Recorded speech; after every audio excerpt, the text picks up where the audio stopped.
Hello friends, আসসালামু আলাইকুম। কেমন আছেন সবাই? আশা করি আল্লাহর রহমতে সবাই ভালোই আছেন।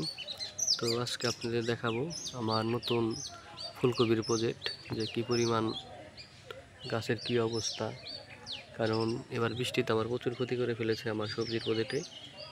কেননা বৃষ্টির আগে আমার ফুলকপির চারা দেওয়া ছিল, কিন্তু বৃষ্টির কারণে ফুলকপির চারাগুলো সব নষ্ট হয়ে গেছে, মারা গেছে। আমি ঠিকমতো চেষ্টা করতেও লাগাতে পারিনি। তো আবার কিছু চারা আসিল, অল্প কিছু চারা, সেগুলোই যে লাগানো হয়েছে।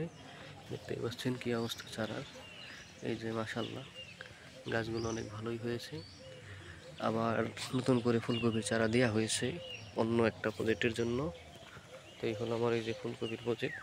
গাছগুলো মোটামুটি ভালোই হয়েছে। এই যে আবার এই মাঝখানে যে আবার পেঁপে গাছ আছে। এই যে পেঁপে লাগিয়েছি, কারণ ফুলকপি উঠে গেলে আমার পেঁপে আবার গাছ বড় হয়ে যাবে। এই যে দেখতেই পাচ্ছেন, এগুলো হলো আমার ফুলকপি। এই যে গাছগুলো মোটামুটি ভালোই আছে, সতেজ।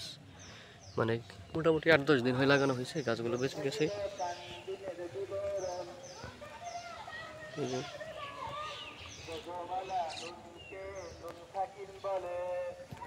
এই যে দেখতেই পাচ্ছেন, মাশাআল্লাহ মাশাআল্লাহ, অনেক সুন্দর হয়েছে ফুলকপিগুলো। এই যে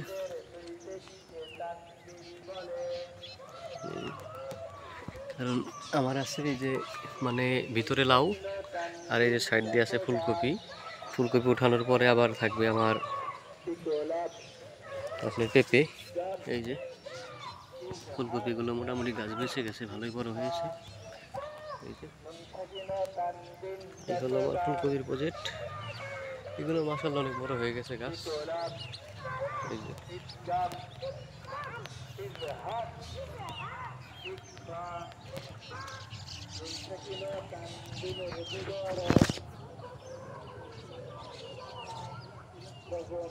আমার ফুলকপি দেখতেই পাচ্ছেন, মাশাআল্লাহ।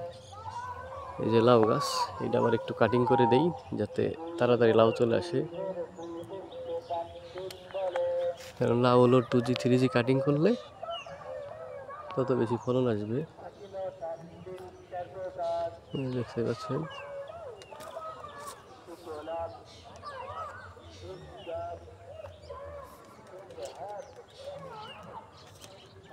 এগুলো যত কাটিং করা হবে তত ফলনটা বেশি আসবে।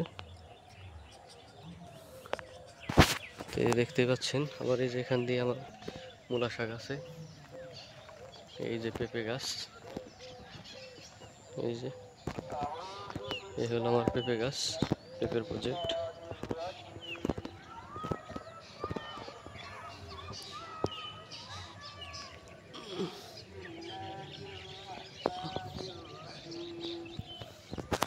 তো দেখতেই পাচ্ছেন, এই হলো আমার ফুলকপি, সাথে আছে পেঁপে।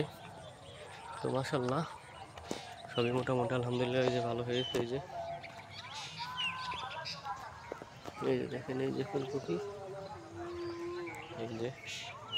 তো এই হলো আমার এমবেগ্রি প্রজেক্ট। আর এই যেটা হলো ফুলকপি লাগানো হবে, তার জন্য জমি প্রস্তুত করা হচ্ছে। এই যে ফুলকপি, এই যে দেখেন, এগুলো অনেক বড় হয়ে গেছে চারা। এই যে এগুলো আর 20 দিন পরে কপি চলে আসবে। এই যে দেখতেই পাচ্ছেন, মাশাআল্লাহ। তো এই হলো আমার প্রজেক্ট। ভালো থাকবেন সবাই, আসসালামু আলাইকুম।